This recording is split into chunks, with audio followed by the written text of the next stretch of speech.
Di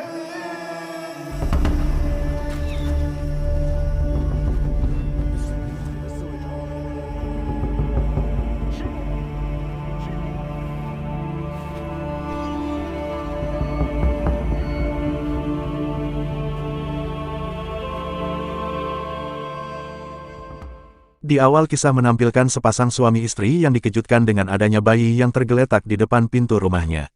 Mereka pun merawat bayi itu dan memberi nama Xiao Feng. Seiring berjalannya waktu dan kasih sayang yang diberikan orang tua angkatnya, kini Xiao Feng sudah remaja dan ia kini belajar kungfu di sebuah perguruan Shaolin.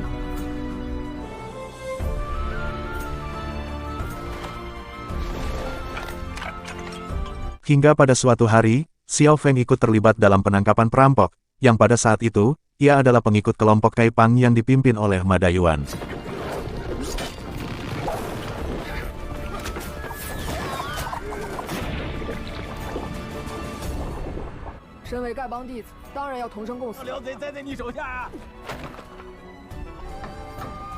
Singkat cerita beberapa puluh tahun kemudian, terlihat seorang biksu yang mendatangi sebuah warung pecel lele, dengan membawa kurungan besar yang tertutup kain berisi seorang pemuda di dalamnya, yang akan dijadikan barang persembahan di makam Gu Sumurongbo, yang merupakan teman biksu tersebut pada saat masih hidup.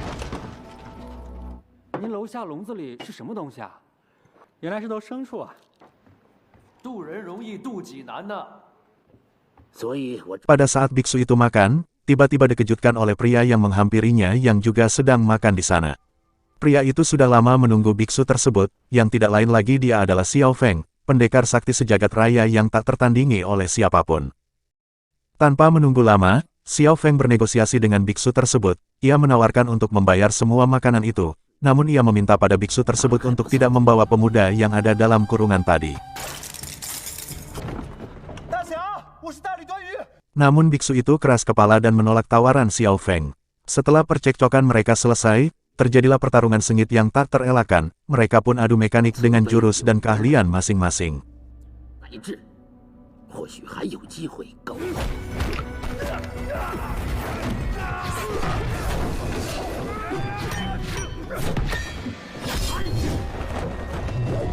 Namun apalah daya, biksu dan pengawalnya sama sekali tak mampu menandingi kehebatan kanuragan Xiao Feng yang melebihi segala galanya.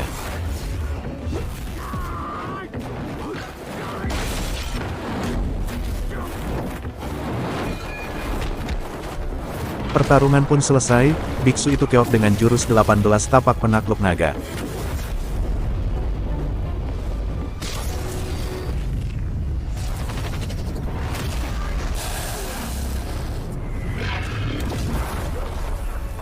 Bersamaan dengan itu, kelompok Kaipang pun datang dan memberi salam hormat pada Xiao Feng. Biksu itu terkejut mengetahui pendekar yang mengalahkannya adalah ketua kelompok Kaipang, yang merupakan sekte terbesar di dunia persilatan. Sedikit penjelasan, bahwa Kaipang ini adalah komplotan pengemis, dan Kaipang ini adalah sekte terbesar di dunia persilatan.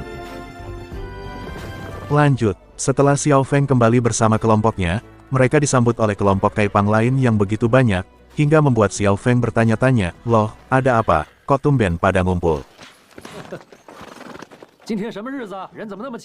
Setelah Xiao Feng tahu, ternyata dia difitnah oleh tetua Bai. Ia dituduh membunuh wakil ketua yang bernama Ma Dayuan.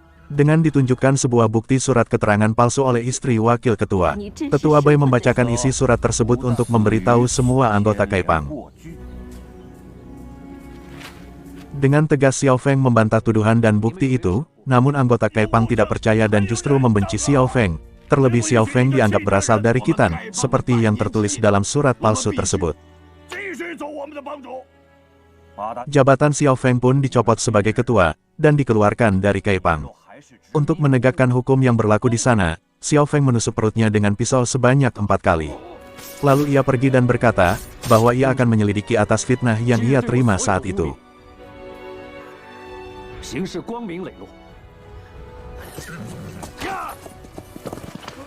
Singkat cerita, Xiao Feng kembali ke rumah orang tua angkatnya, untuk menanyakan tentang siapa dia sebenarnya. Setelah sampai rumah, ia justru mendapati orang tuanya bersimpah darah dan sekarat, yang tidak tahu siapa pelakunya. Tak lama kemudian datanglah 2 orang pria melihat kejadian itu. Mereka menuduh Xiao Feng sebagai pelakunya, dan menganggap Xiao Feng orang Khitan yang terkenal jahat.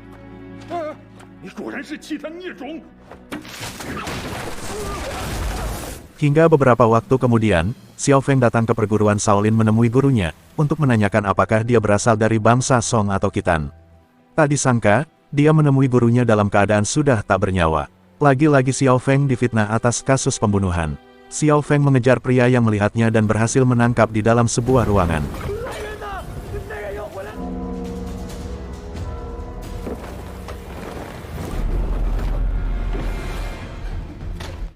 Xiao Feng juga dituduh mencuri kitab Shaolin, yang sebenarnya telah dicuri oleh pria yang ditangkap Xiao Feng. Sang guru itu pun langsung menyerang Xiao Feng, namun berhasil ditepis olehnya dengan serangan balik yang akhirnya mengenai pria yang berada di samping Xiao Feng, hingga membuat penyamaran pria itu terbongkar, bahwa orang tersebut ternyata seorang wanita. Xiao Feng akhirnya membawa wanita itu pergi dan mencoba mengobatinya. Setelah Xiao Feng tahu, ternyata wanita itu bernama Asu.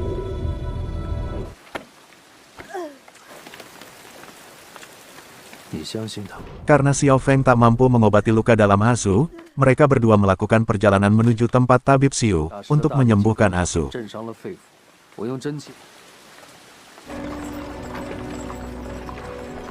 Di tengah perjalanan, Xiao Feng menanyakan perihal, kenapa Asu menyelinap ke Shaolin dan mencuri. Asu mengatakan bahwa ia membantu keluarga Murong. Jika ia berhasil mencuri kitab itu, ia akan diberitahu jati dirinya, dan bisa bertemu keluarganya. Mendengar hal itu, Xiao Feng berjanji akan membantu Asu bertemu orang tuanya. Saat malam tiba, mereka berbincang di tepi danau. Asu menanyakan apa rencana Xiao Feng selanjutnya setelah mengantarnya ke tabib Xiu. Feng menjawab, ia akan pergi ke Yamnan Guan untuk mencari jati diri dia yang sebenarnya.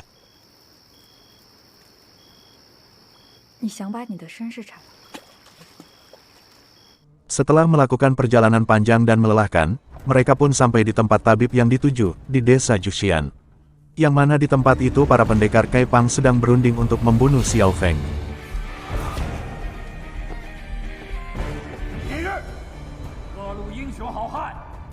Di tengah percekcokan, muncullah tabib Xiu.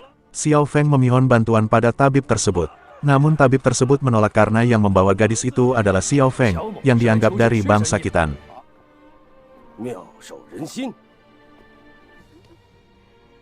Sementara Nyonya Mayong, yang merupakan dulunya istri Dayuan, ia melakukan penawaran untuk mengorbankan nyawa Xiao Feng jika gadis itu ingin diselamatkan. Xiao Feng menerima tawaran itu dengan catatan, jika mereka semua mampu merenggut nyawanya. Dan tabib pun setuju dengan Xiao Feng. Sebelum melakukan pertarungan yang mendebarkan, mereka saling minum arak sebagai tanda penghakiman. Pertarungan pun terjadi.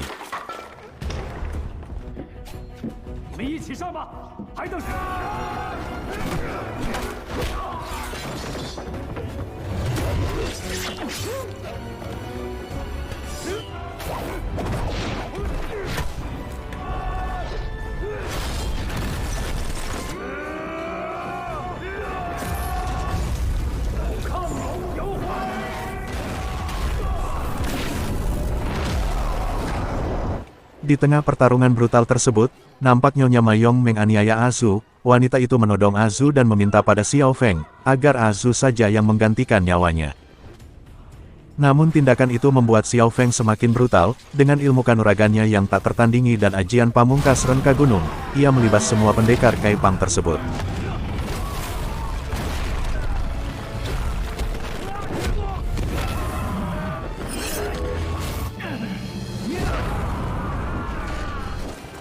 Dan Xiao Feng berhasil menyelamatkan Asu. Namun tak disangka, Xiao Feng ditikam dari belakang oleh tabib tua bangka tadi, hingga Xiao Feng terkapar. Pertarungan pun berlanjut hingga membuat Xiao Feng kalah oleh mereka. Di akhir pertarungan nampak seseorang misterius yang kemudian menyelamatkan Xiao Feng dan membawanya minggat.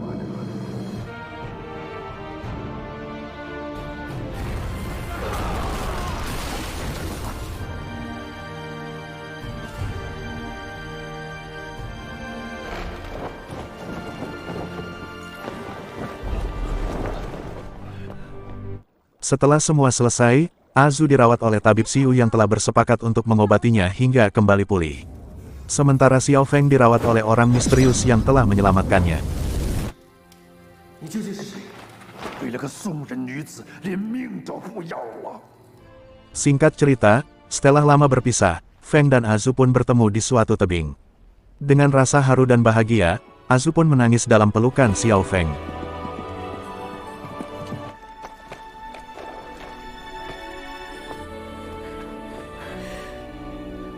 我以为，就我要在这里等你，我要等你，我要等到你，我要。 Di tempat itu mereka merencanakan masa depan selanjutnya, bahwa setelah semua masalah mereka selesai dan menemukan jati diri masing-masing, mereka akan berhenti dari dunia persilatan dan hidup tenang menggembala domba dan kambing. Singkat cerita, mereka melakukan perjalanan menuju Jinghu untuk menemui Duan Zhengchun, untuk membalas dendam atas kematian orang tua Xiao Feng.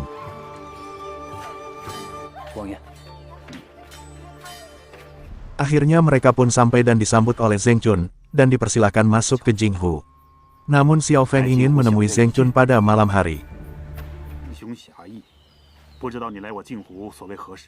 Di hari yang sama, di tengah pertengkaran Zhengchun dengan istri dan putrinya yang bernama Azi, terlihat Azu di sana tidak sengaja mendengar percekcokan istri Zhengchun, berkata bahwa Azi punya saudara perempuan, yang sama sekali mereka tidak sadari bahwa saudarinya itu adalah Azu. 你们扔掉的东西。 Hingga malam pun tiba saatnya Feng membalas dendamnya pada Zhengchun. Setelah sedikit perdebatan di antara mereka, Xiao Feng langsung menyerang Zhengchun hingga terlempar ke dalam air.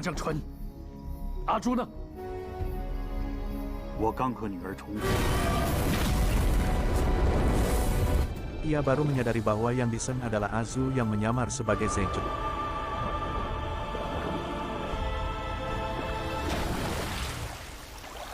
Azu melakukan itu semata hanya tidak ingin ayahnya mati di tangan pria yang dicintainya. Azu mengorbankan diri karena merasa telah berhutang nyawa pada Feng. Di akhir hayatnya, Azu meminta pada Feng untuk berjanji membawanya keluar dari tembok besar, seperti yang pernah mereka bahas untuk masa depan selanjutnya. Atas kejadian itu, membuat suasana haru dan pilu, disertai emosi Feng yang saat itu mendengar penjelasan dari Zhengchun.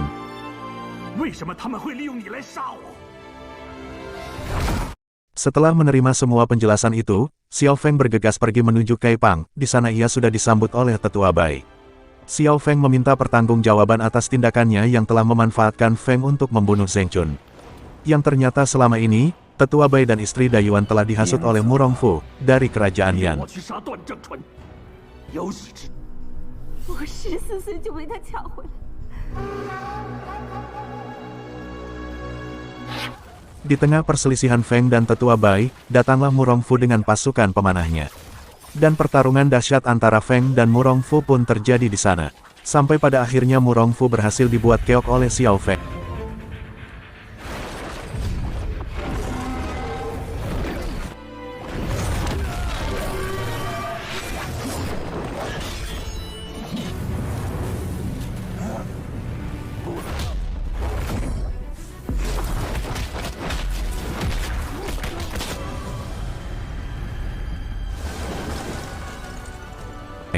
Di akhir film memperlihatkan Xiao Feng mengunjungi makam Azu yang berada di luar tembok besar atau perbatasan, yang mana Xiao Feng telah menepati janjinya memakamkan di sana atas permintaan Azu, dan berhenti dari dunia persilatan. Sekilas, memperlihatkan ilusi Xiao Feng dan Azu menggembala domba dan kambing.